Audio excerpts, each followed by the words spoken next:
GNT show is intended for mature audiences.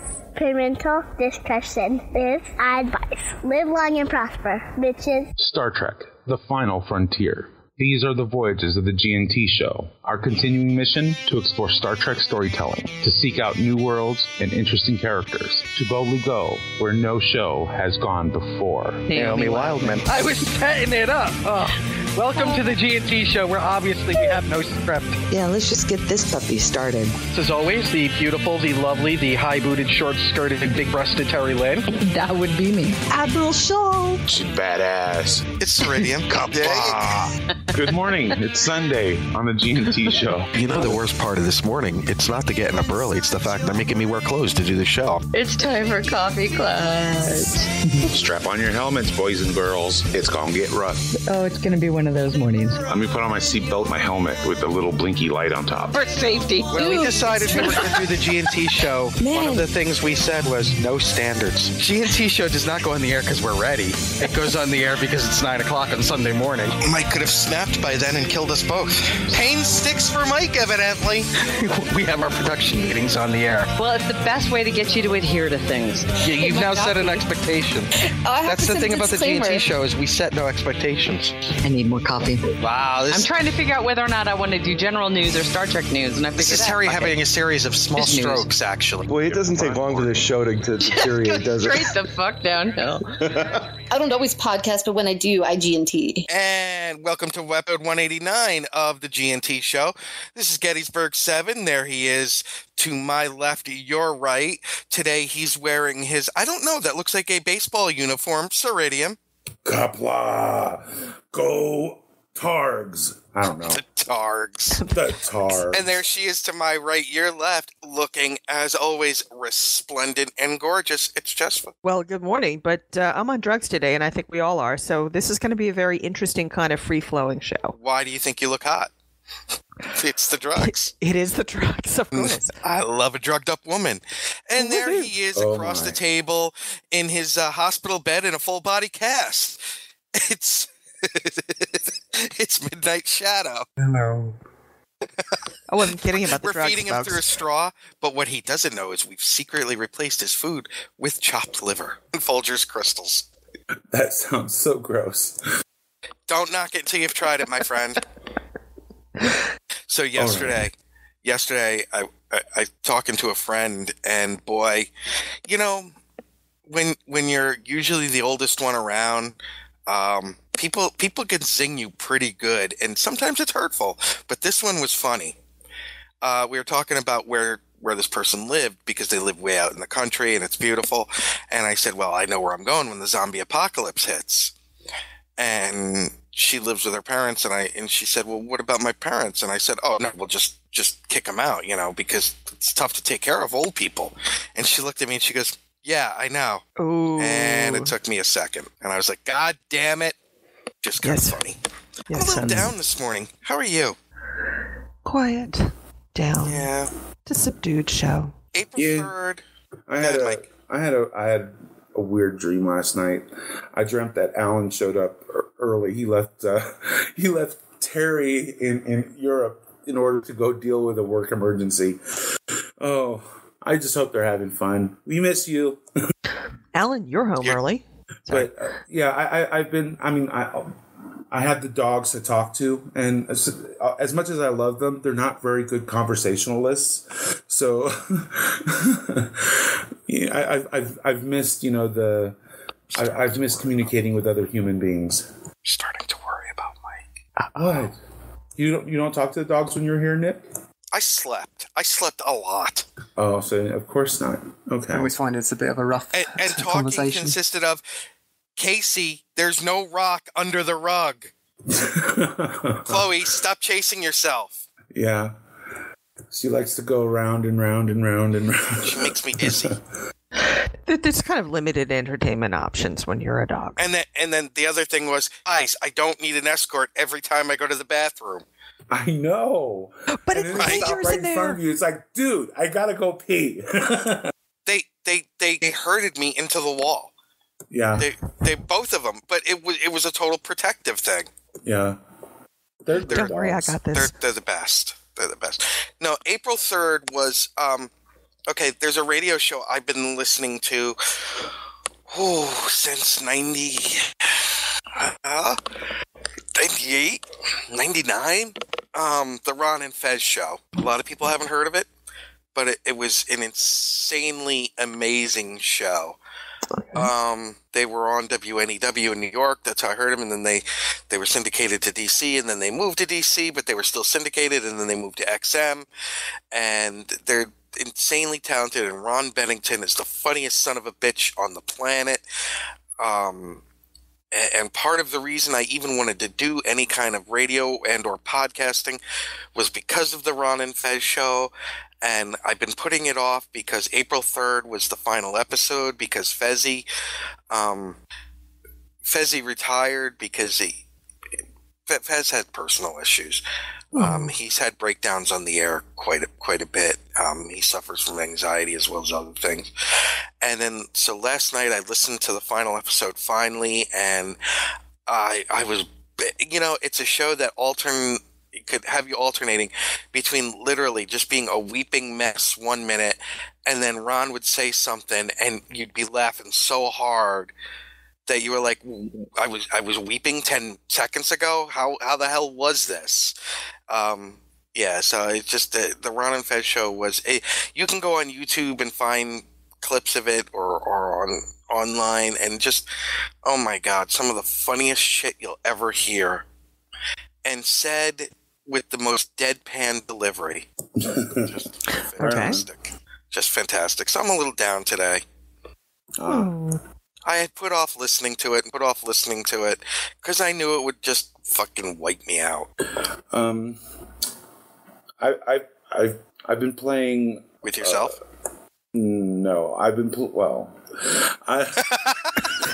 TMI right only there. One here, yeah, it's kind of it kind of happens. But I've been playing the Family Guy, the Search for More Stuff. Okay, it's the mobile game. Because I wanted to check out the Star Trek stuff, and it's actually kind of cool, but it requires a lot of patience. You set a task, and then you have to wait like 6 hours for it to finish, and you do that for like each person, and you have to unlock. So you complete one task, and it'll unlock a person, or it'll give you this thing. So you're trying to do a patrol mission in Stowe now. Oh. Too soon? Not soon enough. It's actually kind of fun, but if you want to speed things along, you have to buy these clams, right? Or you have to buy the coins. So or you have to buy in the Star Trek portion of the game, you have to buy dilithium crystals. So. There's a lot of opportunity to buy, which I'm not a big fan of. But if you want to consistently be able to play for a long period of time, that's what you need to do. Otherwise, it's log in for 5 minutes, give everybody something to do, and then log out and wait 6 hours or 8 hours or 12 hours or 2 days in some cases. So it's in that case it's a bit annoying, but it's a fun little game. I'm not a huge Family Guy fan, but I do like I have to say I do like a little bit of their humor, and the Star Trek stuff is pretty cool. The map, I guess, is how you describe it for the on the Star Trek portion of the game. It's everything is in the saucer section of the Enterprise D, so it's kind of cool. I've only unlocked on the first person that you get is Riker, and some of the tasks that you can do is have him pick up an alien woman. You can have him stroke his beard for 6 hours. You can to pick up a woman, it takes 10. Okay. Riker is the first one that you get. Then it's Jordan. I'm still working on Geordi. Geordi, it takes a bit of work. I I did manage to. I completed some task and ended up with a few clams, so I was able to purchase Worf. So I've got Worf running around trying on many hats. He's got his cowboy hat and his, so it's kind of fun. So I've been checking that out. If you haven't, there's only a few days left. I think the Star Trek portion is it's gonna end on the 30th. I don't know if that's gonna be enough time if you start why?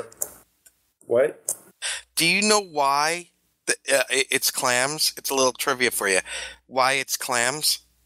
I did. They explained it in the game that it's like an ancient monetary thing that Quahog. Quahog. No, do you know what Quahog is named after? I was going to pronounce it in its original Klingon, but okay. Quahog. See, Seth MacFarlane. Thank you. MacFarlane is from Rhode Island.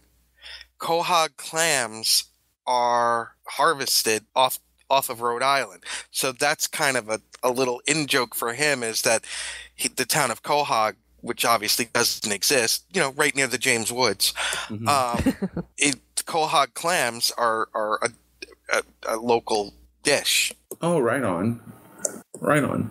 The game explains it as an ancient monetary form, and so let's not get our history from the Family Guy, because we will fail any test ever. True.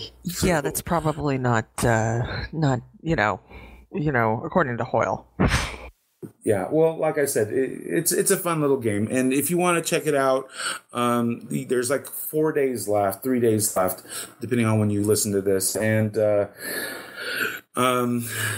you might be able to complete the task to get you to the Enterprise, but unless you're going to lay down some cash, and probably a lot of it, you might not be able to see much. But if you've been playing it, I'd like to hear what you think, because I've been having a bit of fun. It's just, I think once the Star Trek event is over, though, I'm going to remove it from my phone. I've been spending, too much time trying to get through it. Yeah, that's kind of a game design issue. When it's when things are too annoying or they're too time consuming, that's that has to be balanced with making things too easy. And if the balance goes in the wrong direction, then you end up with dissatisfied gamers. Yeah, you're waiting. That never happens. You're waiting a long time for things to complete, unless you want to fork over the cash. And that's really, for me, I find that annoying. But yeah, well, it's a money grab. Yeah, but it is fun. So, but yeah, that's what I've been doing this week. That and trying to level my Delta Recruit Romulan. Playing on my laptop, though, playing still on my laptop is not pleasant. It's slow. It's and it's my laptop, so it struggles. I'm surprised I even got it to work. I have to play it in safe mode, but I got it to work. But yeah, so that's what I've been doing this week. I haven't been able. Go ahead. Well, as I'm sure you saw, some nerd rage went off this week. Which specific nerd rage? Well, yeah, that's true. The photo that was released of Jared Leto as the Joker for Suicide Squad. I missed this nerd rage. What was going on with it? What do you think, Mike? He didn't look like the Joker? Is that what was going on? Hold on. Let me find the photo then. Okay. Well, I guess while Nick is looking for that photo, some Star Trek movie news. Star Trek movie news.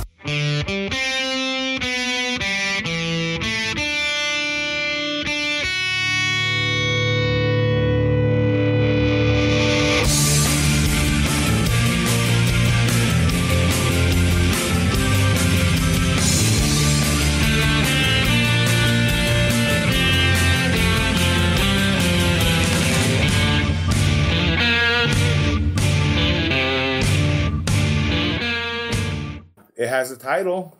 Yeah. Yeehaw! Star Trek Beyond. Beyond what? Beyond Hope. JJ? Beyond Hope. Is that actually confirmed yet? The last I heard is Yes. it wasn't. It is. They should Last change I it heard to, it was. They should change it to Star Trek Beyonce. Well, It's close. You don't have to do too much to the signs, you know? You've been waiting, haven't you? It's still kind of it's still early enough to where it could be a prank, or a misdirection, a mislead. So that's what people are still kind of concerned about. But it is registered with the Motion Picture Association, so it is technically it is the title as of right now. Doesn't mean that that's going to be what's going to be on the movie posters outside the theater the day it's released, but that's what they're going for right now. So Star Trek Beyond. What do you think? Well, it's better than Dark. Yeah, I mean, based on what Simon Pegg was kind of explaining about what his take on his take of the script for the new film, I think it works. He's trying to move towards the frontierism, the exploration, and move it back towards its roots. So it's like moving beyond what they've been doing. Which has been, revolving very close to Earth. So now they're going to be going out, doing their 5-year mission thing. So I think it kind of works. We'll have to wait and see, but I think it kind of works. Okay, Jessica, that wasn't the one. This is the photo that was released. Okay. This is for the Suicide Squad movie. Now, tons of nerd rage. Now, remember, these are the same people that Michael Keaton, he's a comedic actor. He'll never be a good Batman. Heath Ledger, he was in Brokeback Mountain. He'll never be a good Batman. So take a look at that image. Now I want to show something to you. I like his dental work. Yeah, I'm sorry. Joker is based on a look of an actor, Conrad Veidt. Okay. Who was in what was the name of the movie? That's a familiar name. I'm trying to Google him actually. And does this look familiar? This is from 1928. Ooh, yeah. I think it was called The Man Who Laughs. Well, there's Cabinet of Dr. Caligari. He was in that, too. Oh, no, this is the image because here's a photo of the frame of the first appearance of Joker in Batman. And I'm talking the comic book. Okay. All right, let me try that again. It's the parentheses that are breaking it up, Nick. Might have to rename it. Oh, where it says 1940. Okay. Yeah. Grim Nation, Grim says, one thing I didn't like is the teeth. The Joker has always been crazy about dental hygiene. What, you don't like his grill? Instead of, brushing, brings it up to a nice there you go. sheen.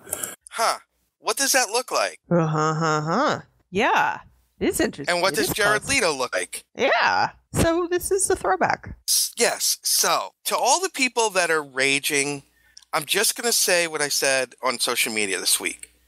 You're the same fucks that went totally fucking crazy every other time something was announced. And then when it came out, you were like, oh, that was the greatest fucking thing ever, man. I knew it from the start. We don't know until we know, okay? So do me a favor, go sit on a cactus and fuck yourself. I don't see it. I think for today's day and age where there are people walking around with 6-inch holes in their ears and getting like horn implants, in their skull, under their skin, or where they're getting their cheeks pierced and their lips pierced and their jaws pierced, and I think it's not really that a stretch. That much of a stretch. I mean, right? Didn't you just describe JJ's Klingons? He's got some prison tattoos. That's no big deal. Yeah. I don't get it. I don't see what the rage is. Because now. It's modern. These are the same fucks. These are the same fucks, Mike, who said, Jack Nicholson's the definitive Joker. And that guy, Heath Ledger, he played the gay guy in Brokeback Mountain. He'll never be a good Joker. Who had to eat their fucking words. And now they're basing everything on Heath Ledger's. God forbid somebody do a different take on the Joker who has had how many different takes in the comic book? Well, it's like anything else. I mean, every role out there can be changed. There is never one definitive person for any role. Hold on. I will disagree with you on that. Okay, on what? That there's no definitive person for any role. There are people who you have trouble imagining anybody else in, and there may not be anybody alive yet. Any adult film with Lisa Ann, she's the definitive. There you go. I'm just saying. But I mean, when we go down the road of saying that only one person can play a particular role, that's so iconic. Yeah, but Nerd Rage is based on that's not how I like that character, therefore I shall rage. Yeah, well, it's just stupid. It's just dumb. Yeah. But hey, rage for the sake of raging. People, oh my God, Arrow. It's going to be based on Arrow Year 1 and not the Green Arrow, and blah, blah, blah, blah, blah, blah, blah, blah, blah, blah, blah, blah. Ah, go fuck yourselves. Really, Nerd Rage, Geek Rage is becoming... Well, I mean, I remember this is however many years ago, people saying, "Oh, nobody else can play Captain Kirk. Nobody else can play Spock. Nobody else can play this and that and the other thing." And hate on JJ all you like, but I think that the actors, for the most part, do very well with their roles. These are people who they respect the mythos, they respect the roles, and all of that. But go beyond that. It's Captain freaking Kirk, for crying out loud. If there's any role that would be something that would be definitive and iconic, I don't think it would be Kirk. I mean, go back. I mean, if we always said, "Oh, there can only be one person who could ever play a role," then guess what? You would never see Shakespeare. Well, hold on. There can only be one Highlander. That is the exception. Yeah, that is the exception. There's only exception. Thank you. Well, speaking of... Thank you. I'm taking bows right now, Mike, and you're... Speaking of Nerd Rage, let me get the link here. So this is some Star Trek related news. Galaxy Quest may be coming to TV. Yeah, I'm not. You want to know? I know everybody was happy about it. I really don't want it to happen.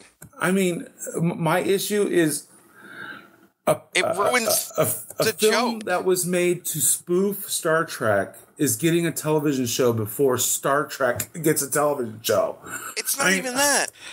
You're now going to ruin the joke of a series that never existed. Yeah, I agree with Grim in the chat room. I almost don't want to see it. And let's face it, unless it's that cast, there was a magic to that cast. Yeah. Yeah, the chemistry is very important for something like this. And I've seen people asking, well, what would you do the series on? Would it be the fake series? Would it be them as real people? How are you possibly going to do it? Well, I would, if this does go through, what I would like to see is, after the film, they return to their normal lives, and a new emergency comes up. So the aliens come back and said, "Okay, we need your help again," and then kick off the series from there, where it's these normal everyday people being thrust back into their position. So everything is still kind of awkward and whatnot. I thought that was what was endearing about the film. My grandfather's hammer, don't make this series. True. I mean, I would love to see it, but at the same time, it's like I'm almost sad that it's getting it would be getting a show before Star Trek does. And come on, CBS, give us something. Mike, you don't know what the plans are. You got True. Take my meds, Mike. Please relax.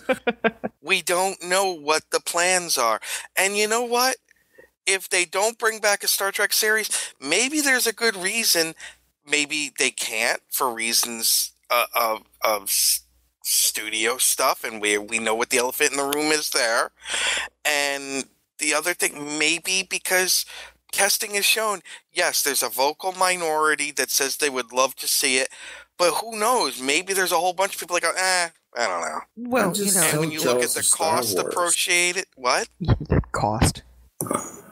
I just said I'm just so jealous of Star Wars. Okay, Mike, they have the mouse behind them. Yeah, I know they do, but Big money. You know, they've got an animated series. They've got two. They've got a new film coming out that's going to kick off a So new does trilogy. Star Trek. And then but on top of that, they also are going to have standalone films. So they've got so many video games and stuff. I mean, yeah. Oh my God! Don't live in jealousy of another IP. And if CBS had the money of the mouse, I would definitely be with you on this. But they don't. Yeah, it's a shame. I mean, they just don't. Yeah, I mean, we're talking about a massive infusion of cash behind that IP, and and the other thing with Star Wars that and kind of why Star Wars has always been the way it is because you have this anticipation that goes on for, oh my God, we're going to have movies, and it takes a few years, etc. And it seems like that's what they're kind of doing with Star Trek right now, is that there's going to be movies every few years, and so there's some anticipation that grows from that, and you have fans talking and fans spreading the word, and nerd rage too, of course, but that because the IP is slowly played out like a fishing line, people don't get tired of it. They don't get complacent about it. Oh, we're so happy, we're going to be so, we're going to be lapping it up because we don't get it very often. Whereas what you've got with Star Trek is there's a ton of it, and they oversaturated the market. In Trek, they oversaturated the market. Oh yeah. We had 3 series going at the same time for a little while there. That's nuts. Just completely oversaturated the market. And so you had DS9, you had Voyager, and you had TNG on at the same time for a while there. And what also happens is, as you know, when there's too much going on a television series, you have these clunker episodes. You don't have this with Star Wars because Star Wars doesn't have to go there. Hold on. Did you not see The Phantom Menace? Well, I know about that. Yeah, that did suck. And Jar Jar, go to hell. And let's not forget, Mike, there was a lot of anger and frustration and disgust over the prequels. All 3 of them. Yeah. But, that's... Especially The Phantom Menace. That poor kid, I'm just going to say it. I have always felt bad for that kid that played Anakin in The Phantom Menace. Do you know that kid never acted again? And Lloyd, right? And he was like bullied because he was Anakin. Like he wrote the script. Like he directed it. I've always felt so bad for that kid. It's not his fault we hated him on the screen. Yeah, that's crazy. That's just wrong. It's just silly. And so, so before you go getting all jealous of Star Wars, remember, it's not that long ago that people wanted to fucking string George Lucas up by his beard for the prequel. And then, Mike, how much has he fiddled with the original trilogy and put it out as a special edition, special boxed edition, special boxed remastered edition, special boxed remastered silver case edition? You know what I mean? Yeah. He has fucked with it so much. Well, it could be argued that he's trying to keep it. He was trying to keep making money, is what he was trying to do. Well, he was also trying to keep it relevant for what the modern day audience. No, expects. He was trying to keep it. He was trying to update it for the technology of the day and fiddle with it, and he started to remove the joy from it, from the original that was so far ahead of its time. Sometimes if it looks dated now, that's great, but you get to see how far ahead of its time it was still. True. But, if Lucas still had control of it, I could have... I know he would have eventually produced a 3D version of the films, but I'm kind of glad that he's not. God. I've got some Star Trek product news. All right. New Star Trek products are coming in soon. Let's start with Worf vinyl bust bank. It's like a piggy bank, but it's like of Worf holding a phaser and ready to kick some butt. I like this. Looks like it's the Diamond lovely Select. Janice and I had a talk this week about Star Wars versus Star Trek and merchandising. Okay. And I'm sorry, you doing product news, and It's an appropriate squirrel. Go ahead. And we were talking about the difference in the toys. And do you remember? Now, Mike, you might not, but because she, when she listens, she takes notes. And I was saying that I had the Death Star toy, and she didn't know what it was. So, hold on a second. And so I was telling her about the toys that I had, and I'm going to put an image up that we can link of the Death Star toy. Okay. It was called the Star Space Station because, they were very into naming conventions back then. Wow, training hard. Is it there? Yeah. I heard that you guys had, pretty massive rain. Well, this is actually the first time the second time that it's actually rained, but the first time was very, very light. This is so weird for me. I'm actually seeing weather. There you go, Mike. I'm actually seeing weather. Interesting. I had this. Now, notice the action figures and everything, and that cannon on the top would pop off so that it got blown up. You see on the second level, the thing retracted, the walkway, so that you could do the swing. That's a garbage compactor that actually turned on the bottom floor, and the elevator there, and the little walkway. So this is quite the toy. It's like a Barbie dream house for Star Wars. Yeah. So, this is just one thing. I had the Millennium Falcon that the figures could fit in and everything. Well, that's the kind of merchandising Star Trek doesn't do. Yeah. And you're telling me that action figures this size with, say, an Enterprise bridge or a Deep Space Nine ops center, or for the new movie, the bridge, and then engineering would be impossible because you need a brewery, but all that stuff, the shuttle wouldn't sell. This is the market Star Trek is not and has never marketed to. Go ahead, Jesper. I well recall going to the to Return of the Jedi with my folks and sitting next to my mother, and the minute the Ewoks came on, she sort of elbowed me and said, "Oh, look, get her toys." Yeah. Yeah. I mean, Star Trek, their products tend to be more practical. But again, Star Trek has always been a little bit more practical than Star Wars. But to me, that's a failure in marketing, because you're telling me kids don't want to have their own Star Trek adventures.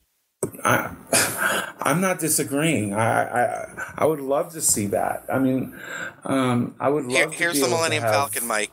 Is that you? Wow. No, that's not. Imagine an Enterprise bridge with that kid with that face. You know what I mean? A friend of mine had that, and he had everything. And I would go over to his house sometimes, and he'd let me actually play with his stuff, and it was awesome. Yeah. I mean, you're right. That is the kind of products I would like to see to kind of sort of draw my niece and my nephews into to appreciate. But instead, we have Star Trek paperclip. I see. I'm gonna disagree with Grimmy. He said Star Wars are more action films. Star Trek tends to be more cerebral, laser swords versus tricorders. There is more than enough action in Star Trek, and especially, by the time you get to Deep Space Nine with the space battles and everything. But there's more than enough action. Back in the original, Day of the Dove is one of the greatest action episodes ever. Sword fights with Klingons? You know what I mean? Yeah. I mean, there are potential, especially in the original series. I mean, every episode had an action sequence because it was dubbed action adventure, not sci-fi. Right. So there was, more action in TOS than there was in later. Yeah. Later it became a lot more cerebral. It was, Picard in the ready room, or in the conference room with everybody sitting there talking it out, trying to figure out what's going on or trying to come up with a plan. So, but yeah, I mean, there is still potential for action. Look at DS9. Exactly. The Dominion War. I mean, there's so much you can do with that. And this is the marketing failure that they do, is kids, like in that picture of the Millennium Falcon, creating their own Star Trek adventures of exploration and action adventure and all of that. Imagine the figures like that with a shuttlecraft and what some kid would come up with. Yeah. And having like whatever, meeting, that. Remember a couple of weeks ago we talked about crossovers. Okay. Star Trek G.I. Joe crossover with your toys. American hero. The Star Wars and the G.I. Joe, the action figures were the same size. You can have crossovers with them. That's what size these Star Trek figures were, too. Yeah. I mean, that would be totally awesome. Now, I know you don't remember them, Mike, but there was something out in the... when I was younger, I won't say the ages, called the Micronauts. Oh, my God. My Micronauts and Star Wars toys were all mixed in together. And I had a whole storyline going where it was all mixed in together. Then the G.I. Joes and, the whole thing. So, yeah, I mean, it's not like kids play with these things in abstraction either. Yeah, they make up their own adventures. They mix and match. They get creative. But you have toys like this for kids, 6, 7, 8, 9. So that way when the new movie does come out, I want to go to see Star Trek. I want to go see Star Trek. It's not. Star Trek is now JJ's movies did a great thing. It opened it up. Holy fuck. Are you kidding me? That's awesome. I've seen that before. For those that can't see, it's a My Little Pony Klingon. It's a Worf. With Batleth, yes. I think that's a custom made job. That's not actually a thing. It's what someone put together themselves. But I think it looks awesome. But what I was saying is, if Star Trek doesn't market itself better, we're all going to age out. Yeah. We need to bring in the fresh blood. And I don't think Star Trek paperclips are going to do it. And yeah, that is a new product that is coming out, is Star Trek paperclips, which is of the Delta and the Enterprise. It's kind of cool. I mean, I would love to be able to, stick a Delta on a stack of papers that I'm going to be turning into someone. But there's nothing to attract, the younger generation. I mean, this is all geared for. That's marketing to the 30 plus. Yeah. Older. Yeah. The professionals, which is fine. I mean, but we also need to we need our toys too. Yeah. But I want my kids, who are even too old now, to have, what? It's just so I agree, Nick. I agree. I mean, my niece and nephew, there isn't much for me to give them or to entice them into Star Trek. And, Graham, office supplies? Shut up and take my Federation credits. Are there pens? Oh, I thought that. Hey, Grim, next time you say, are there pens? I would put the question mark in front of the exclamation point, because if you look at that really quick, it looks like something else. Yeah, just a pro tip here. Yeah. Pro tip, nice. Oh gosh. So yeah, I want to, I want to share my love of Star Trek with my niece and nephew, but it would be so much easier to do that with toys that they can play around with and, get down on the floor and just, Exactly. Look, we all hated the Argo in Nemesis. That would have been perfect. You telling me you wouldn't wanted that as a toy as a kid? Hell yeah. And I want that as a toy now. Yeah, exactly. Well, the real size thing, not a toy. Now, you know that I love John Van Sitter. I give JVC a hard time, but I love the guy. He's a great, great guy. And I'm not busting his balls by saying this because I know how frustrated he is. Just getting the thing with Lego alone would open up such a huge market.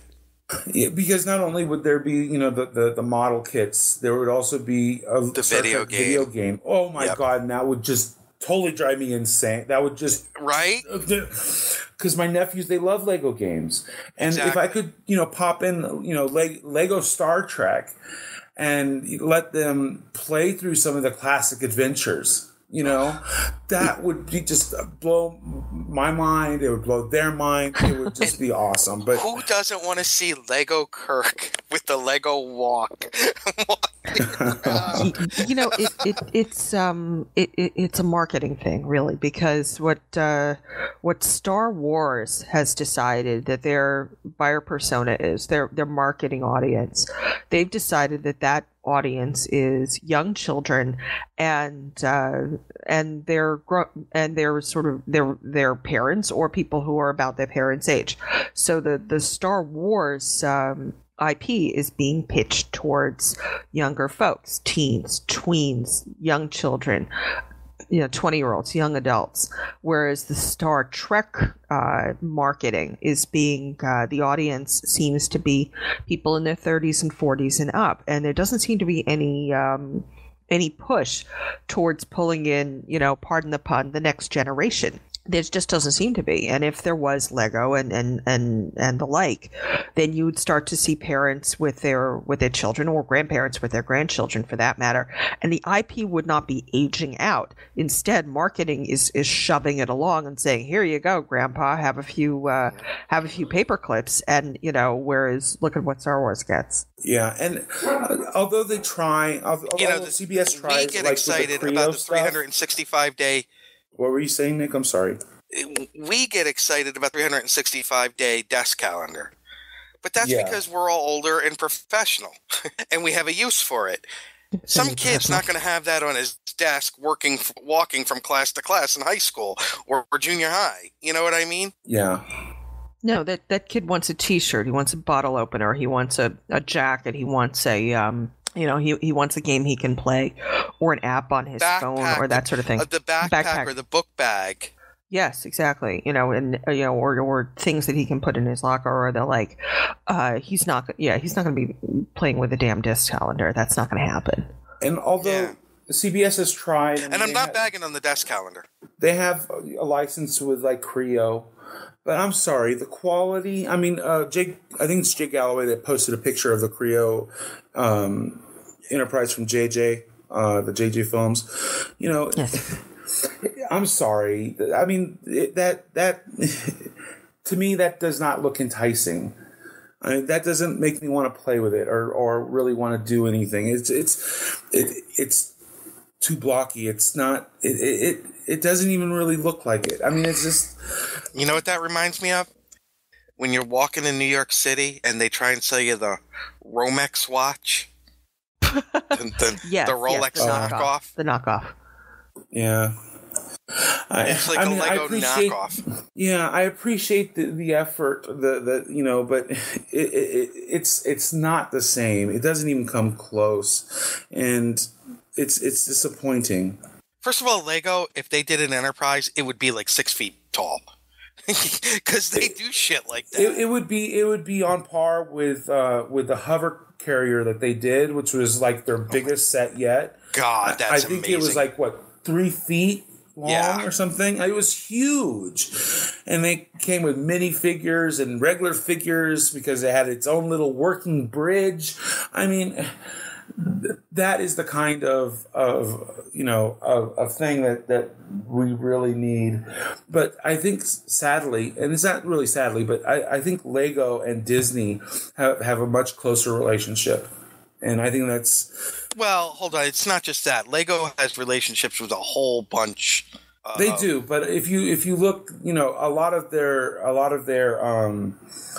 IPs that they do use are now Disney properties. Well, that's because Disney is slowly taking over the entertainment industry. Yeah. I mean, they bought Marvel. They've got Star Wars. So yes, a lot of their Indiana stuff is Jones. Yeah. So yeah, but that's because they've bought it. But there was a lot of that stuff had their Lego stuff before Disney bought them. They already had the contracts.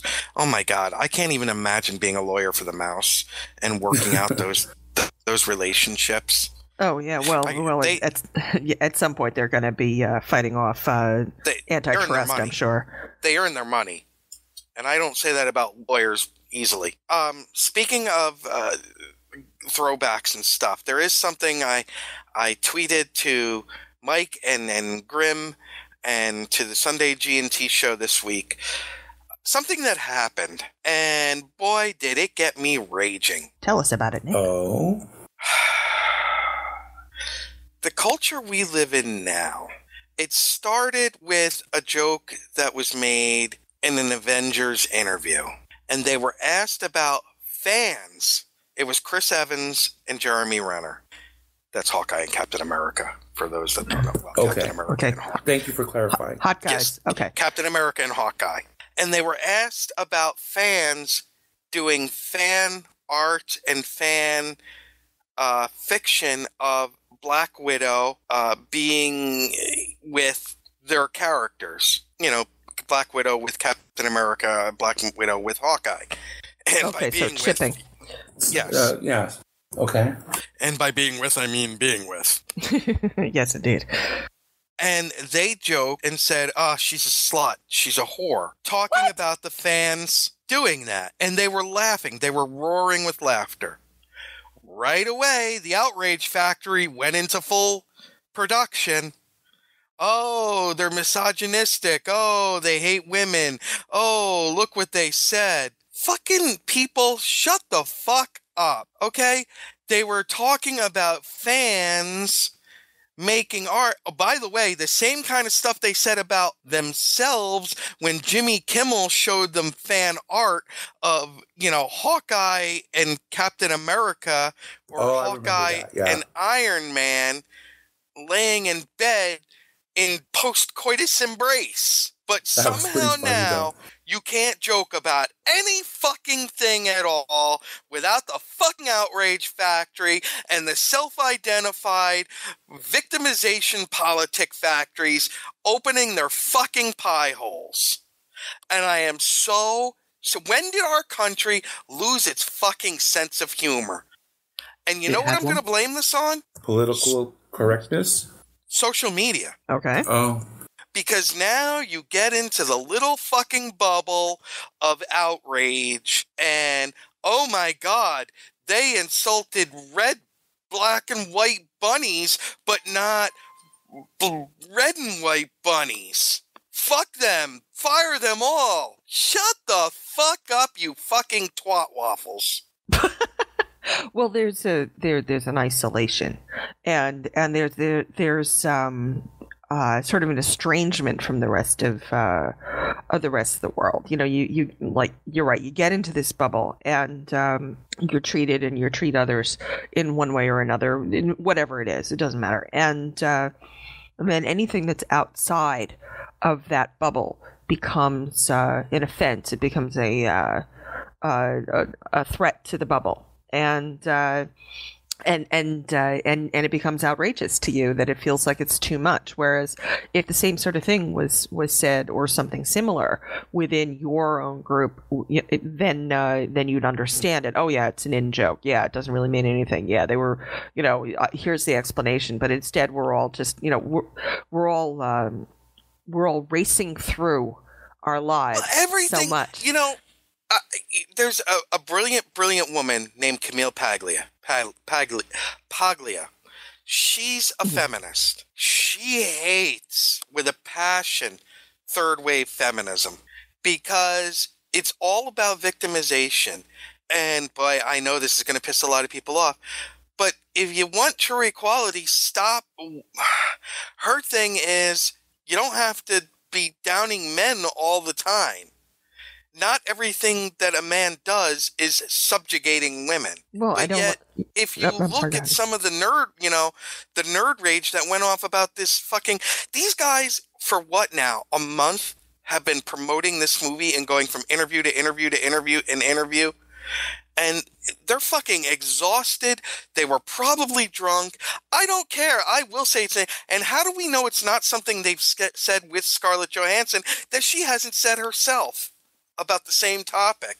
But no, because two guys said, oh, she's a slut, about a fictional fucking character. Yeah, I mean, that's just nuts. You know, it's similar to, I see this in Enterprise fan fiction where they'll ship to Paul with, pretty much anybody. And, as it should be.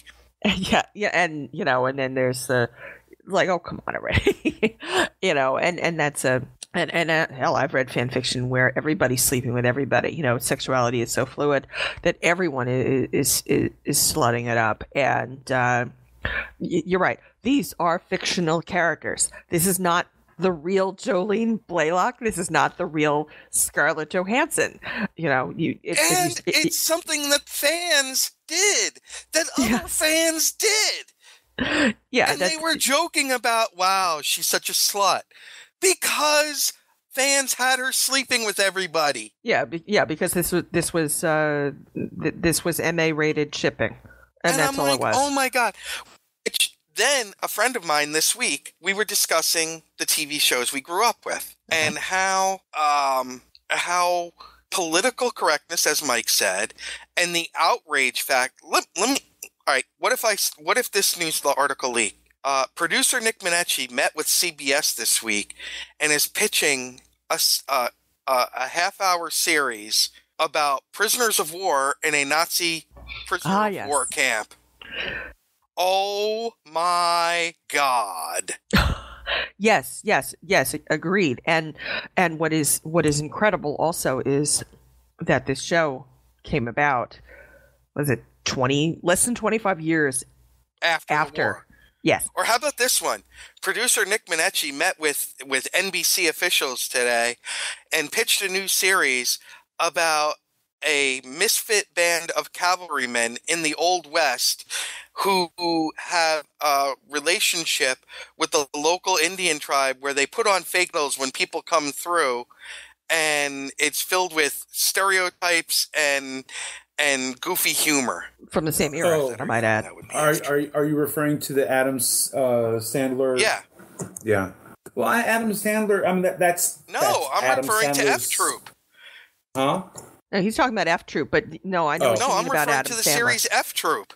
Oh, but did you hear about the Adam Sandler? One of the funniest. Where they walk off. Yeah, I've got to find out more about that because that's pretty horrifying. Well,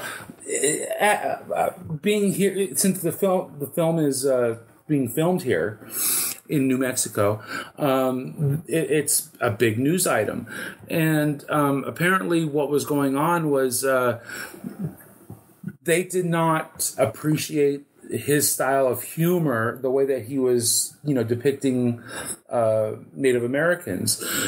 But if you look at some of the classic Adam Sandler films, that's exactly what he did. I mean, he stereotyped them in every culture and pushed it to the extreme. And that's just how he was. That's how he did those shows, those films. This is more of a throwback to the classic Sandler rather than the current Sandler, which is a little more sophisticated, a little more. This seems like it's going to be a little more raunchy, more like his earlier stuff. But again, that's kind of like what he's always done, and I guess people didn't appreciate what he was doing, and they took it seriously, and And they threatened to walk off, and they did.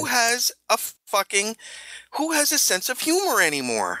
You can't. And then some group of 10 people writing letters is going to get shit shut down, people fired because a small group. What the fuck? If you don't like it, 2 words: don't watch. Yeah, vote with your wallet. Vote with your wallet. Yeah. I'm so fucking... Yeah, I'm outraged about the outrage fact because it's fucking taken over what everybody can see. Because we can't do this, we can't do that. Fucking Will and Grace. Try and make that today. Yeah, and that's not even that old. I mean, we'll look at what's... And that show was fucking hilarious. What can you, quote unquote, make fun of these days without getting into trouble? If Terry was here, she'd kick me for saying this. White men. Yes, white men. Exactly. Me. Yeah, and that's about it. Yeah, and Steve is as white as it gets. Trust me. Yeah, well, the Steve is difficult to see under bright lights, but unless you're like Tyler Perry, who makes fun of and has built a whole brand off of dramas and comedies and all this based on what are they being called this day? Black African American, urban culture. Yeah, exactly. Graham says white Southerners. That's what you can make fun of. Yes, it's a very, very narrow band, and pretty soon that's going to be gone too. And it's the Honey Boo Boo. Yeah, exactly. And then and from that is also obesity and ignorance, I might add. TV Land is running a series I never saw until now because it's on TV Land. I'm going to give credit where credit's due. Reba was a pretty fucking funny show. And Mike, you know who was in that show? Yes, I do. I can't think of her name. Scarlett Palmer's. Yeah, she played who? Scarlett Palmer's. Naomi Wildman. Oh, wow. And she's pretty funny in that show. But did not realize that Reba was actually very, very funny in that show. Mm-hmm. And my respect for her as an overall artist has grown immensely. I'm finding myself laughing my ass off at that show. It's one of those kind of guilty pleasure enjoys. But so I was kind of raging about this whole Avengers thing, and a friend of mine was like, "Hey, get on Skype." So we got on Skype and hooked in. It was awesome to a YouTube, or I think it was a YouTube it was a first season Happy Days episode. Okay. Before the Fonz wore leather, when Chuck was still in the show. Oh my God. Yeah. And for those that don't know who Chuck was, look it up. Where Howard Cunningham, his best friend from the Army, is getting married. And he asks Howard to be the best man. All right. It's all well and good, right? Yep, that's standard sitcom setup. Now, remember, first season of Happy Days is like 74, 75. His best friend is black. Oh, yeah. So this is Archie Bunker territory. This is the late 1950s, being made in the 70s, not that long after DC and cities burned because of Martin Luther King Jr.'s assassination. And the humor in it, now, first of all, Happy Days, never funny. That's just me. But the humor in it was things like the guy was out for a walk and the cops brought him to Howard's house because he said he was staying with Howard, and the cops just couldn't believe that he was staying there because, it's a black man. Yeah, because, that'll never happen. And, good God. And, oh, yeah, and you should have heard us. We were totally riffing on this. But, Howard calls Marion a bigot because she expresses unease about going to the wedding because they're going to be the only white couple.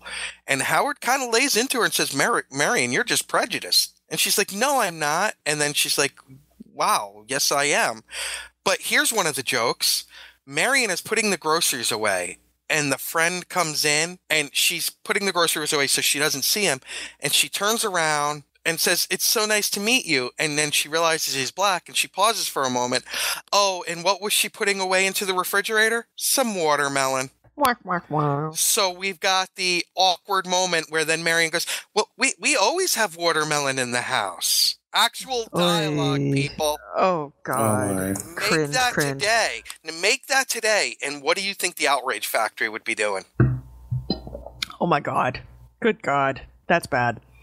But that's just bad. It's also bad because it's just horrible. It was horrible a horrible writing. joke. It's horrible writing.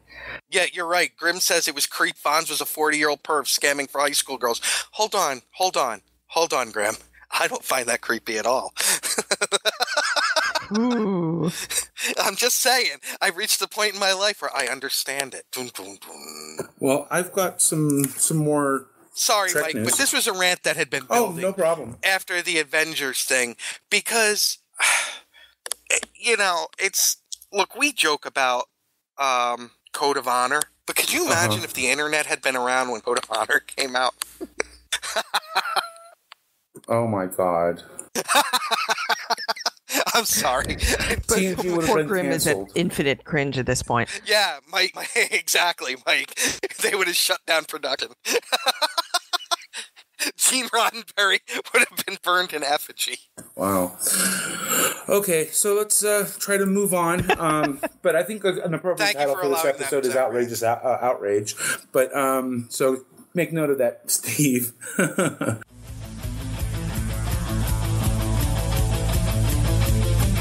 Star Trek News. Okay, so let's move to Star Trek actor, I guess interviews is what we're going to call this. Let's see, StarTrek.com, they talked with Morgan Woodward. Let's see, he played several characters on Star Trek, the original series. He played Dr. Simon Van Gelder in Dagger of the Mind, Captain Ronald Tracy in the Omega Glory. He is 89 years old now and will turn 90 in September. But he's in relatively good health, so they decided to talk to him. But here's the link will be in our show notes, but it's, gives you a little insight into his career and who he is. And it's funny because Caprese was so the opposite of Van Gelder. Yeah. But the guy did play Talented actor. amazing Psycho. Yeah. Yeah, he was good for that. Had the eyes for it. There was the sweaty eyes, just like he was always on edge. Eyes. There was also a 2-part interview with Kate Mulgrew. I think the first part we talked about briefly last week. I think no, it all came out this week. So there's a 2-part interview with Kate Mulgrew talking about her memoirs, Voyager, Orange is the New Black, and more. So check it out. And although this isn't really Star Trek. It is Star Trek related, but it's not Star Trek itself. Bill Nye, the science guy, he appeared on Star Talk, which I believe is it's on National Geographic Channel. I think it's the Neil deGrasse Tyson podcast turned television show. And in it, Bill Nye was the guest this week, and he was talking about the future of Star Trek, or what Star Trek's view of the future. So there's a video attached, so check that out. It'll also be in our show notes. And I have. They're putting Fonzie memes in the chat room. This is scary. All right. Well, what I have is go ahead, Janet. To get us on track again, an astronaut paid homage to Star Trek by wearing a uniform from the space station. She was awesome. Yeah, she looked good. I mean, that was an awesome photo. She has just been tweeted, so that's she's gone off to the interwebs. Yes. There's coffee in that nebula, I mean that dragon, and it's the Dragon space capsule that's delivering their supplies. That's awesome. Apparently, like January, Cristoforetti, that's her last name, is a big fan of coffee and is particularly jazzed that the SpaceX vehicle Dragon is delivering the ISS's first ever espresso machine. So basically, this is another step towards Starbucks in space. And let's just say this. You don't see these astronauts posting pictures of themselves in Star Wars stuff, but you do in Star Trek. Ooh. Shot fired, Star Wars bitches. You're going down. All right, so we also have something from the land of Vulcan. The land of Vulcan? Yes. The town of Vulcan, a city in Canada or something? Yes. It's in by Calgary, isn't it? In that same province? Yes, and although not named after Star Trek's Vulcan, the town gradually built its tourism industry on Star Trek, and they're going to be paying tribute to Leonard Nimoy. Actually, I think that might be done. Their mayor, said it would take place on Alberta. Saturday, so it's Alberta. yesterday. Calgary's in Alberta. At the Cultural Recreation Center. There was a special presentation, and it would show a video in Nimoy's honor. Aww. Oh, so set the Wayback Machine, go back in time until yesterday at 2 p.m. Calgary time, and go watch a video. It seems like an appropriate place to have an homage to Nimoy. So right on. Any other news? You know what they need? Star Trek flannel pajamas. Now, I also have stuff on the Nepal disaster. Yes, terrible. Is it over 2,000 now? When I fell asleep, it was at 1,900. It's 2,300 people. Oh, fuck. Please, for those of us who may not know what that is, please explain. 8.2 earthquake, was it, Jesfa? Something like that. It was really bad. 8.2? Yeah. Holy cow. All right, so that's almost like that's almost total devastation. Mm-hmm. Yeah. Thankfully, it was in an area that's not that inhabited. But right on. For the people that do live there, yeah. Crap. All right. First thing is this is just a map of Nepal, just to sort of show you where it is. It's there are some people. It borders Tibet and India. And Mount Everest is in there. And one of the things about this earthquake is that it has triggered, I think they said already, it's been 17 folks, avalanches on Mount Everest. Oh, my God. Oh, wow. There are about, what did they say, 27 million people who live in Nepal. One of the bigger cities is Kathmandu. Going down to Kathmandu. I knew you'd get that. Thank you. God, we're old. And 2,300 people have been confirmed to have died there? Yes, and 2,200 or so of them are from Nepal itself. Now, the second link that I put in is 7 vetted charities that are doing relief work following the earthquake, in case you want to help. We'll make sure that those links get into our show notes. Go ahead, Nick. Yesterday, we've got this earthquake, and like I said, at the time that I went to sleep, it was 1,900 were known dead. So you've got this tragedy. You've got Baltimore, riots in Baltimore, because, protesting violence with violence is the answer. But anyway, violence in Baltimore, where they actually took the flag down off of City Hall and burned it. You've got that going on. And what is cable news covering? The 1% of the 1%ers at a dinner with the president, where they're telling bad jokes. That's how fucked up our country's become. And then they wonder why our population's stupid. I saw Idiocracy yesterday. Oh, that's Bill Maher. Huh? Isn't that Bill Maher? I'm talking about the film. It's like 500 years in the future, and society has degenerated into I don't know, just brainless, mindless. I don't know. So no we're there. change. Yeah, it's definitely one direction that our society could be going in right One now. Direction. Oh, good band.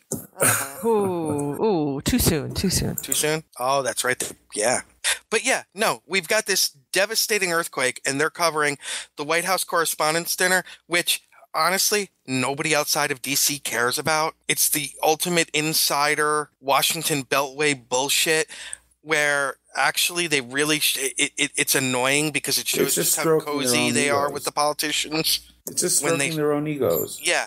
And meanwhile, we've got, half hour up the road, a city rioting, and we've got this country that has suffered this catastrophe. But hey, we're going to show them yucking it up with bad jokes. Fuck all of you. Yeah, that's just there's a sense of priority there that's just skewed. It's just wrong. It's just wrong. Yeah, why aren't you covering Baltimore? Why aren't you covering Nepal? This is come on. Yeah. So once again, if you want to help support those people, the recovery and the relief efforts over in Nepal, the links should be in our show notes. Moving on to STLV news. Shall we just start right off the bat with a Las Vegas update? Are we still talking Vegas, right? We are. Oh, Vegas. yes. You're coming to Vegas, right? Star Trek Las Vegas may take place every August, but on this show... This is where we hang out the rest of the year. Exactly. The crew has been fatigued now from so many months in space, and they need to take a break. The landing party has been down to check out the terrain while the crew gets ready to play. They say there's only plant life living on this lovely rock, but a rodent appears wearing a vest. StarTrek.com is they're having a STLV 2015 sweepstakes. You can win a 4-day, 3-night trip for you and a guest to Creation Entertainment's official Star Trek convention in Las Vegas for this summer. So the details will be in our show notes as well, the link. But the grand prize winner and his guest or her guest will receive the following: 2 gold package passes to STLV, photo opportunity for the winner, and 1 guest with a Star Trek celebrity guest of their choice, gift package from Think Geek, 3 nights double occupancy hotel accommodations, round trip economy class, air transportation for the winner and 1 guest from a major gateway airport nearest the winner's home. Let's see. It's a good gift. Yeah, it's a nice prize. I entered that competition as soon as it came out. What was that, Steve? I entered that competition as soon as it came out. All right, on. Yeah, I don't think you're aware, Steve. I've already warned them that if you win, we riot. The contest will be, the winner will be announced 12 noon Eastern Standard Time. So it runs, What day? 10 a.m. Through May 4th. So you have until May 4th to get your entry in, and then on the 5th they'll announce the winner. And what hoops do we have to jump through? I'm not finding that. You just fill in a form. Oh, just fill out a form? Okay. What hoops? What? It's like, okay, gotta jump through this hoop. It's flaming and on fire. No. But yeah, it looks like all you do is fill out a form, apparently. Star Trek sweeps.promotw.com or something like that. So again, the link will be in our show notes. And speaking of... I just think it would be funny. What? Like if I won, and what celebrity would you want? Nicole DeBoer. Really? Yeah. Scarlett Palmer's, please. Oh, yeah. She's a cutie. Naomi Wildman. I'd have to say, so tell me Scarlett Palmer's. What was it? Okay, so new guests attending this year's STLV include Roxanne Dawson. Oh, good. Yay. She played B'Elanna Torres, as everybody knows. And I'm still upset that she isn't in Stowe. But, okay. Moving along, Manu Intirame. I think I said that correctly. Well done. Intirame, I think. Yeah. Okay, I tried. Bobby Clark will also be there. Intirame. Sorry. Bobby Clark will also be in attendance, and Trevor Roth. He is the COO, head of development for Roddenberry Entertainment. So let's see. According to the Janeway interview on the second one, it actually says the entire Voyager cast, with the exception of Jennifer Lien, will gather for Creation's big convention in August. Oh, okay. So they have. It's one of the questions. Creation hasn't updated their site yet to include everybody, but that's good to know that the rest of Voyager's cast is going to be there. Everyone but Cass, apparently. Yeah. She doesn't do a lot of conventions either. Yeah, I think she's rather shy, if I'm not mistaken. Very. Let's see. I'm going through the list to make sure I haven't missed something. No, that looks like it. So yeah. That's cool. So it's definitely going to be a lot of fun this year. It looks like they're adding a lot of new people. I mean, Roxanne Dawson, I'd love to sit down and talk to her. She's like totally awesome. It's because she's a Klingon. She's half Klingon. Well, wait. Yeah, she's half Klingon. I was thinking quarter, but that's her daughter. Moral. Why is everybody half this, that, and the other thing? What's wrong with that? What's going on? I know. Except for Geordi, he's full creeper. Well, yes, that's true. I have a discussion topic. Go for it. Okay, on StarTrek.com, they had posted the Star Trek's 10 best costumes. And let's see, going through the list, number 10 was Ambassador T'Pel. I just have to say, poor Grimm looks so sad sitting alone in the audience there in the theater. We've driven everyone away. I know. Where the fuck is everybody? Cocksuckers. Number 9 is the Enterprise Security from the TMP era. It's got the weird looking helmet. It's got the boxing helmets. The boxing helmet, kind of, yeah. Number 8 is Dr. Crusher and Counselor Troy at the gym. Not bad. God. Number 7 are the EV suits from the Tholian Web. Awesome. Those look like you get stuck on something. I mean, very easily. All the external tubing. Okay, Grimm is only here so you won't get fined. Okay. Well played. That was a good one. The rank and file from Miniar 7. Let's. Are you kidding? Planet of Hats. Anbo Jitsu turn. All it was whoever put this list together is a fucking. Yeah, it's just the motocross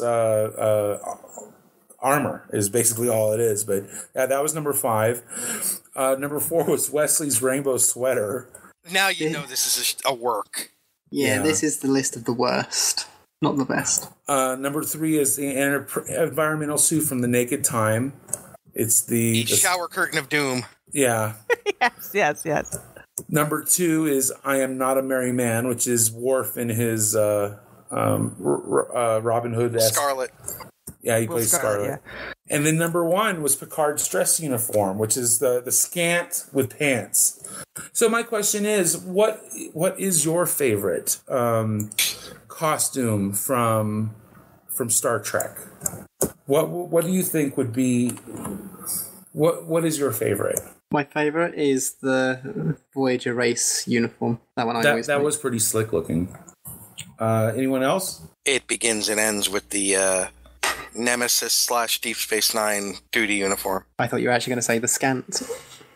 Yeah, I was thinking the scant too. Either that or one of the Romulan uniforms. Although the Nemesis Romulan uniforms were fucking awesome. Okay, right on. But that's because Dina Meyer made it look good. There you go. True. I like ENT era, and so yeah, and I know they look like garage mechanics, but to me, it makes sense. Like this is what you would be wearing, and what is incredible to me is it's the only uniform with pockets. Why doesn't anybody else have pockets? Yeah, they're very practical uniforms, weren't they? Crow. For a tissue? There's no cause. Remember, the common cold has been eradicated. Allergies? It's all about you, isn't it? And me. Well, yeah, and you too, sweetheart. Grimm says there's gum under his chair, and he wants to know how often we clean the theater. Apparently not often we enough don't, for you. And just so you know, Grimmy, we rent that out as an adult theater at night. Oh, yeah, no. That isn't gum. Oh, no. Yeah, the last time we attempted to clean it, we put the black lights on, and it was just everything showed up. Everything lit up. Yes, exactly. Everything lit up. Like a July. It looked like Tron. Even the rats left. It was like a stoner's bedroom. Black light posters and never mind. We all left. We went to the Cheesecake Factory, and so it was all better after that. Let me see. What costume do I like? What was that TNG episode with the half-naked people that ran everywhere? Haven? Is this the one where Wesley gets arrested? Yes. I'm with Starfleet. We don't lie. That's the episode. But I love some of the costumes in that. It's because you're horny. You even like the women's costumes. Too soon. Well, what about the stuff T'Pol used to wear? Those were certainly nice as well.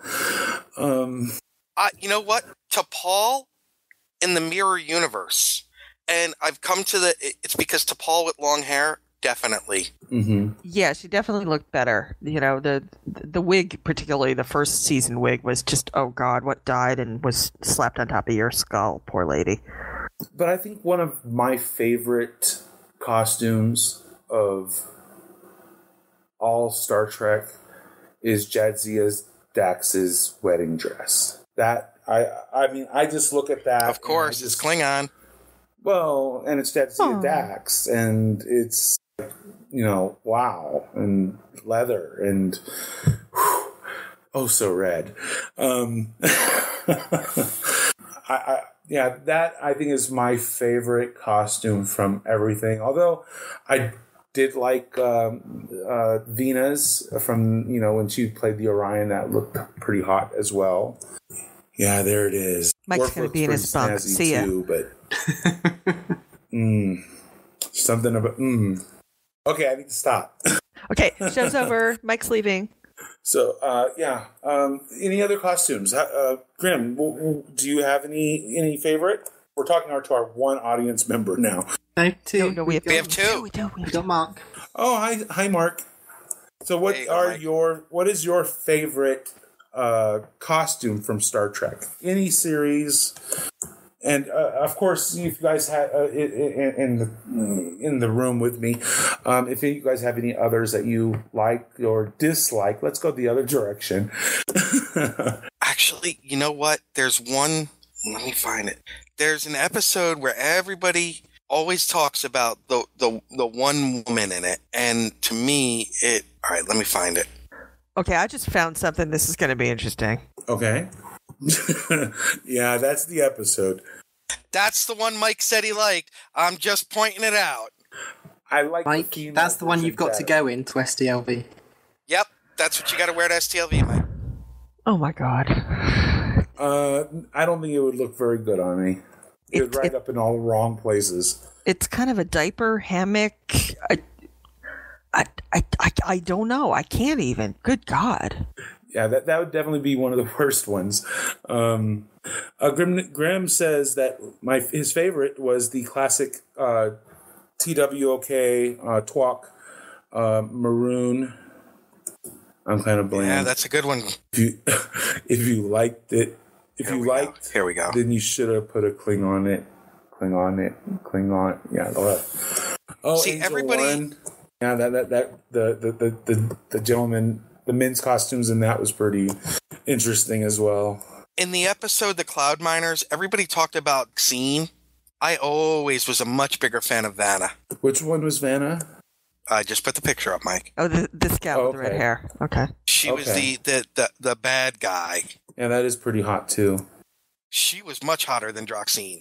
Wrath of Khan. I knew that, Graham. I don't know why my brain just had a meltdown at that particular moment. Here's a couple of TOS costumes. I don't remember the name of the episode. This is one of these where I think was this the one where Kirk had to? That is the Cloud Miners. This is the one where Kirk had to give her. That's Droxine, the one that everybody always says is so hot. And first of all, I don't like twigs. Second of all, she was so fucking vapid. Well, yeah. And the costumes, it's a little bit different, but I mean the style is essentially the same. There's Cyrano Jones. I like Scotty's uniform when he appeared in TNG, and he wore in the last film as well. Grimm also likes Cyrano Jones. That's interesting. Yeah. Now the costumer in the original series, he did some amazing stuff.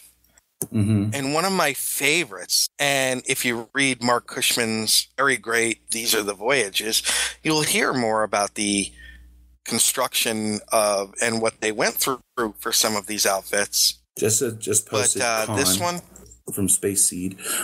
Mark in the chat room likes the Odyssey from Star Trek Online. Yes, Nick.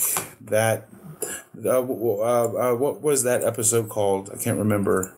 Who mourns for Adonai? Yeah. For Adonai, yeah. Yeah. And I mean, that is classic, classy, and yet still incredibly sexy. Mm-hmm. I from TOS, it's probably showing the least amount of skin compared to some of the others the episode. Well, she's not showing much, but definitely, yeah, it's it leaves a lot to the imagination, and I mean, you see virtually none of her legs, and still is very, very enticing. Yeah. Oh yeah, I mean, she's a beautiful woman anyway, but yeah, you can really see. Now, my favorite person wearing a TOS uniform. Hold on, I'm pulling it up. That's what she said. Grims thinks that the sexiest outfit for him was Susie Plaxton as Kalar. Dr. In Helen that red Noel. leather. That was awesome, he says. And Midnight Shadows got his photo, and then also Scotty's photo in his when he made an appearance in TNG, wasn't it? It was also in the last Star Trek film as well. Oh, that's he was true. wearing that. Dr. Helen Noel. There is not a thing wrong with that picture. Oh, I have to agree, Nick. I have to agree. Those legs. She wore that uniform very, very well. What's the actress's you're right. name? Those legs. What's that? What's the actress's name? Hottie. I'll look her up. Mariana Hill. She certainly was. Ba-dum-bum. Well, there you go, Mike. Born 1941. Came from Southern California. Most recent work was 2005. Sorry. You know what that uniform her shows off? A woman with curves. Yeah. That's one thing I definitely appreciate with about TOS. They didn't try to. They were more accepting of different women body types. Yes. Thank you. Different body types. But it's not like they had obese people, though. Let's not kid ourselves. Yeah. Well, by today's standards, some of them definitely were, but but that's. Oh well, do you see people with curves like her today? I wish. I know. I mean, it's. Most people don't know this. Dr. Helen Noel, played by Jasper. I dyed my hair brown. She was on the Batman TV series. As what? Playing Cleopatra. Two episodes in 1966 about, one is called The Spell of Tut. The other one was Tut's Case is Shut. She was on My Three Sons. Do you remember the guy that played Tut? He was kind of creepy. Yeah. It wasn't Victor Borg, but he sort of looked like him. Yeah. She was on the Wild Wild West, too. What a great show. Mission Impossible? Good Lord. Mayberry RFD? She was a steadily working television actress. Yeah. And you can see why. You're right, Godfather Mike. Those Part legs. 2. What role did she play in that? Sorry, Deanna Corleone. Holy shit. Well, I think it's unless someone else has anything else to add, I think we're done. Announcements. Everyone that participated in our YIGNT contest, we have not forgotten about you. We're still kind of we're still trying to figure out who's going to get what. We've selected winners, but now it's just trying to figure out what we're going to do. We've decided that we're going to start doing this. We're going to hold a mud wrestling contest to figure out who exactly is going to get their way as to what prizes which winner gets. How did I miss that decision? And they're going to wear the uniforms from Angel One.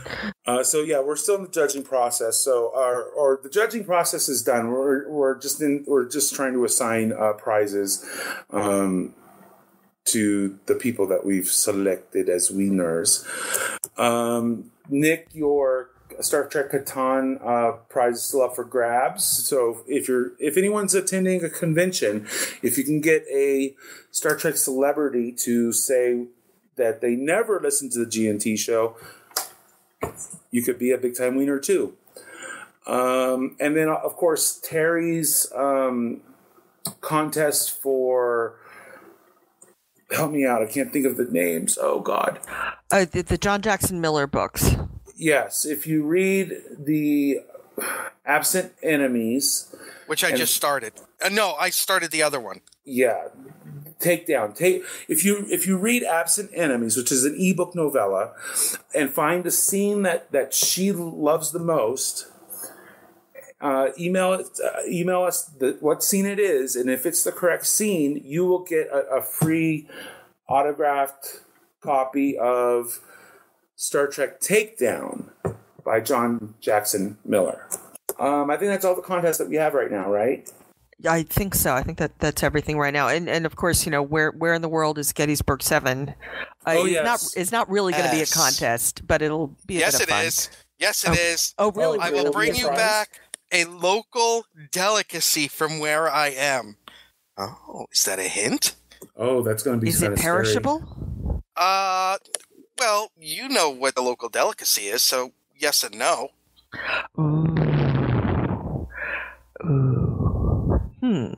It might involve cryogenic freezing or maybe an acid bath. We're not sure. So, what hints have we given about where I'll be? Any? It's not Germany. It's not Germany. It's not the Hooskow. Grim. It's not Uranus. Well, if it's Dr. Helen Noel, it could be, hey, whoa, what? How did I... Oh my gosh. Let's pull back, shall we? Is it well, obviously it's on Earth, but is it on this continent or is it on another continent? It's on a continent. It's on a continent, so he's not going to be underwater. Or are you? I will not be underwater. Okay. Depends who ties the down. Hopefully. Knock, knock, knock. If he's underwater, then we got big problems. We're just going to say that right now. So yeah, if you can guess, where let's try and Nick's one gonna more. be. Let's just say this: I will be able to drive wherever it is I am. Not like drive there, but drive. I don't need a special license or anything to drive there. So they are accepting of American driver's license, is what you're saying? Yes. Are you going to be awed? Are you going to be cowed by the experience, Nick? I may be cowed. Well, you need a universal translator to communicate. I will not. Okay. And where I'm going, they're really packing us in. Oh, yeah. Might be a little aromatic. Take some Lifebuoy with you, okay? Yes. Lots of it. Breathe through it. Mm-hmm. Oh, a question from Spark Mark. No, it is not driving on the other side of the road. You mean the correct side of the road? That could be Europe. Oh, the other. No. Excuse me. South America, we started the driving on the other side of the road as well? We started the driving, Steve, so therefore you all are fucked up. Right on. Amish country. No. I do not believe there's Amish. Are there Amish? I don't think there's Amish in that area. There might be. Actually, that's not outside the realm of possibility. No, it's not. I must be confused with where you're going. Hold on, Mike. I'll type it into our private You'll tell me later. So this will be a spin-off from the Klingons of Long Island, be the Klingons of Amish country. There you go, Mike. Your bad left is too fancy. Far from actual Amish country, but but that's what I don't know because I'd have to. You know what? That's a good thing to check and see if there might be Mennonites. Well, Mennonites are pretty much everywhere. Yeah, I'm agreeing with Jesper. There really might be. What is one of their? Are they an exporter of anything? Do they export anything? Grim says an Irish celebrity that can say, "I don't listen to the GNT show." An Amish celebrity, which would be all of them apparently. Beer? Wouldn't that be one of their exports? Possibly. And possibly sausage. Possibly. Cheese. I think, right? No? Maybe. Maybe. I think we've given them enough hints. I think at this point, time to start, submitting your answers so you can get your prize. Right on.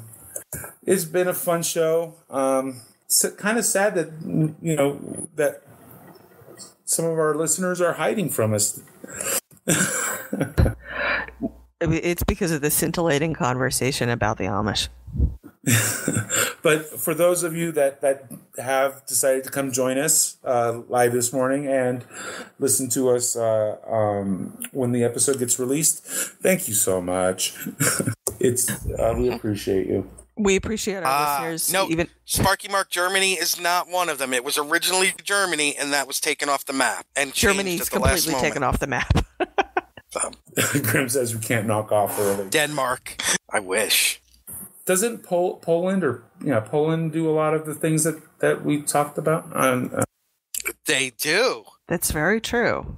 Ooh. Way to misdirect. Okay. Well, don't say that. I hope I didn't ruin it. So it's been a fun show, even though we're all on drugs, and we had enough listeners to fit into a small car. It'd be like And for all those that were in the chat room, you will be getting $100 in Amazon card for being here. At least you're going to pay for that, right, Nick? Yeah, I said not. Okay. Well, he'll be an Amish. I was trying to make those that didn't join us jealous. Oh. If you feel under your seat, it'll come back a mess. You might want to bathe in disinfectant after that. You'll need a clean wipe, a wipey. They call it hand sanitizer, but it's not that way when you use it on your entire body, folks. I'm just telling you right now. Well, all right. Crickets. Thank you, everyone, for joining us. It's Bye, time everybody. For us to go. Kapla. Live long and prosper. Goodbye. Joel on True, bitches. I'll see you in a month. Music for the G&T show is provided by Warp 11, Andrew Allen, Grethor, and 5 Year Mission. This has been a Busy Little Beaver production. Gonna take a 5-year tour. Boldly go where no man's gone before. Gonna travel to the end and make new friends. Move ahead, walk back to 10. Put a mini skirt on my old man. Represent the human race. And we make space a happy place. To boldly go where no man's gone before. I think I sang that line once before, but I'm not too sure. We'll be so happy, can't you see? A zero-G community. Gonna travel to new worlds. Beam on down and meet some green girls. Gonna see what we can see. A fancy-free galaxy. To boldly go where no man's gone before.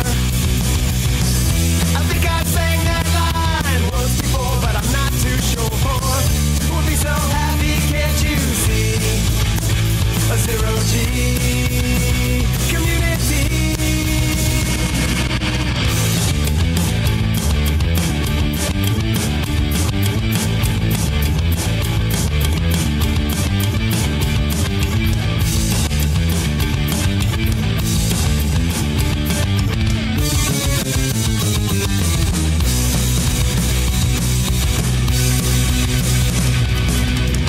Come and take a tour with me.